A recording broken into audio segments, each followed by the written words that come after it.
and welcome to Dukascopy TV. Today I'm joined by John Hancock, Professor at the International University of Geneva, to discuss restructuring within the EU. Welcome, John. Thanks for having me. So there are negotiations happening today between Greece and its European partners. It's going to be difficult. Where are these negotiations going to go? I don't think anyone knows for sure, except that it's not going to happen today. I think that's a safe bet. You know that old expression that if you owe the bank $10,000, it's your problem. If you owe the bank $10 million, it's the bank's problem. Greece is in a little bit of that position. I think there seems to be a weight of opinion that somehow Greece is going to buckle, that they're going to have to cave to EU pressure. But in reality, Greece holds a lot of the cards. I mean, at a minimum, Greece has the option of defaulting, literally just walking away from a large part of the debt that they owe to their European partners. And of course there'd be collateral damage, there'd be problems with their credit, they'd take years to make up their reputation, but the reputation can't get that much worse right now. I don't really see what the cost would be.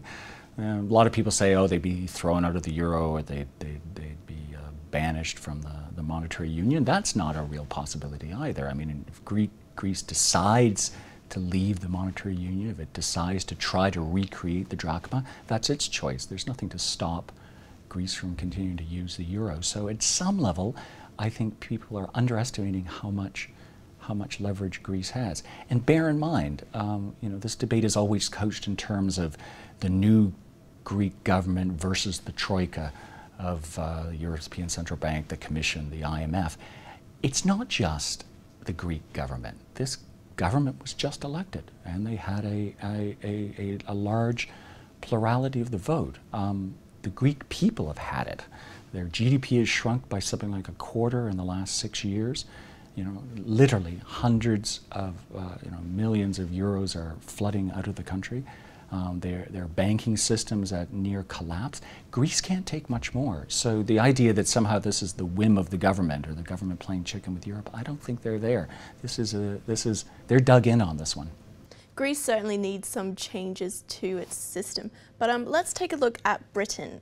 It's considering leaving the EU. So what would this mean if they did leave? Well, that's a very good point, Sinead. I mean, we're talking about Greece, but it's not just Greece. We have David Cameron committed now to enter into some kind of renegotiation with the Commission and with European partners. We have rightist, separatist parties rising in France, in Italy, in Germany. I mean, it seems like everyone has a reason for wanting to leave the Union.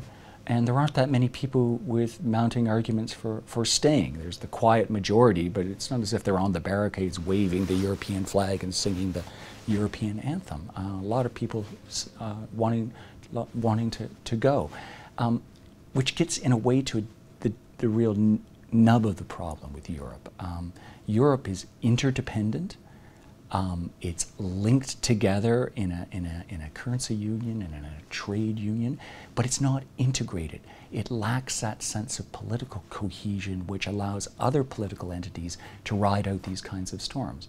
I mean, for example, if you think of the United States back in the 1980s when they had the S&L crisis, which was effectively a banking crisis on a statewide level in Texas. Texas wasn't voting to leave the union.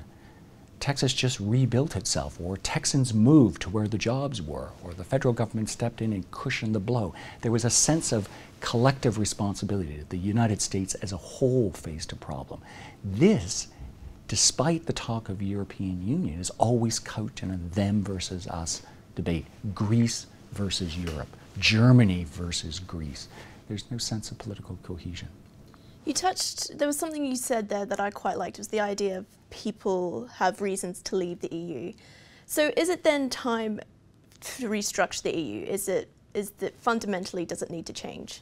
Yeah, I think it does. I mean, I think in a sense Greece is the canary in the coal mine. We talk about the Greek economy shrinking and massive unemployment, not just in Greece, of course, in Portugal and Spain, rising unemployment in Italy, high unemployment in France, and a stagnant economy. I mean, if you look at the IMF's latest forecast, Europe's the big unknown. It just isn't growing. It's stalled. There's a problem there, and it is both a symptom and a cause of this underlying, what I would consider an identity problem.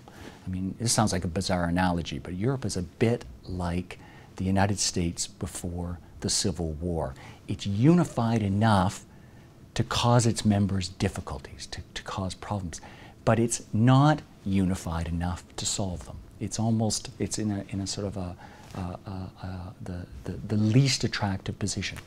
So in a way, the choice facing Europe is you either deepen and you find a way to solve these collective problems. You go down the road that Greece seems to be pushing for, which is greater degree of fiscal transfer, an understanding that you share the burden in Europe, or it's going to go the way David Cameron wants, and that's a kind of an unraveling or a lower level of ambition, a giant free trade area more than a political entity. But either way, the status quo is untenable. I guess time will tell what direction the EU will take. Thank you so much for your insight today, John. Nice to be here, thanks. That's all from John and myself for now. Thank you so much for tuning in, and remember to keep clicking back to Dukascopy TV. Bye for now.